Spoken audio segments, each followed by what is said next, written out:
Pour comprendre la portée de ces propos avec nous, le général Olivier Passot, chercheur associé à l'IRSEM, c'est l'Institut de recherche stratégique de l'école militaire. Bonjour, général.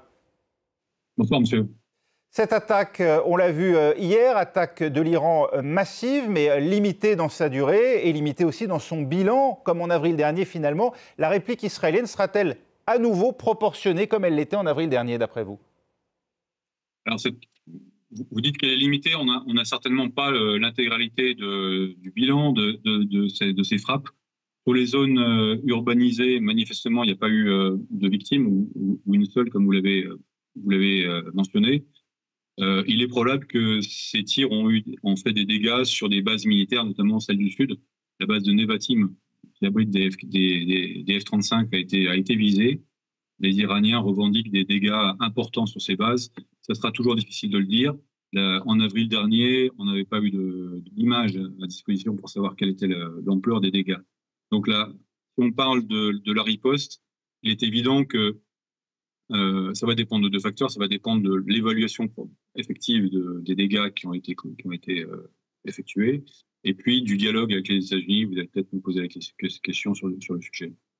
Oui, tout à fait. On va peut-être entendre d'ailleurs ce que Joe Biden a dit juste avant de monter dans l'avion, le président américain qui doit évaluer l'ampleur des sinistres causés par l'ouragan Hélène aux États-Unis, mais qui a répondu juste avant aux questions des journalistes. Écoutez.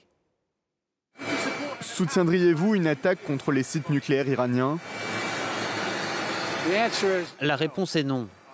Nous allons discuter avec les Israéliens de ce que nous allons faire.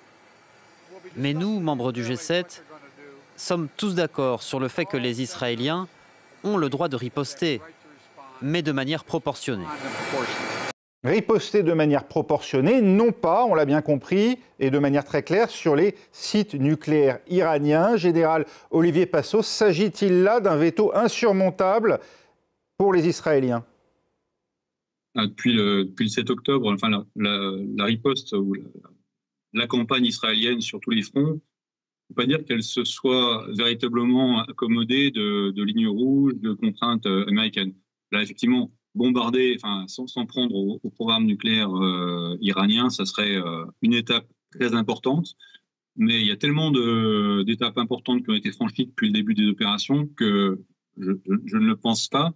Mais je pense que dans les plans israéliens actuels, c'est une des options envisagées.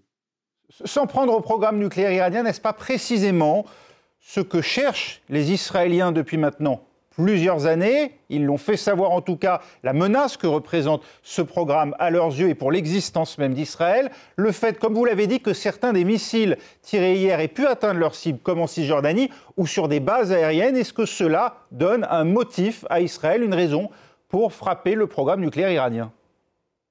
Comme vous l'avez dit, ça fait au moins 15 ans que la question de s'en prendre au programme nucléaire iranien est dans les cartons chez les Israéliens. Aujourd'hui, l'emploi de la violence est relativement désinhibé. Netanyahou n'a pas peur d'escalader. Après, s'en prendre au programme, c'est une affaire de très grande ampleur parce que les sites proliférants, nucléaires, balistiques, sont nombreux, sont dispersés, enterrés, et même s'ils voulaient même si il fallait, si les Israéliens voulaient s'en prendre à ces sites, ils sont autrement plus durcis que le site du QG du Hezbollah qui a été frappé la semaine dernière par les F-15. Alors justement, le site du Hezbollah a été frappé la semaine dernière par des bombes anti-bunker. Il semblerait que Israël en ait fait usage, en tout cas, c'est le message officiel, sans en référer préalablement aux États-Unis. D'où ma question, Israël a-t-elle les moyens aujourd'hui de pénétrer en profondeur pour frapper les installations nucléaires enfouies par l'Iran, et peut-elle le faire sans un accord express des Américains?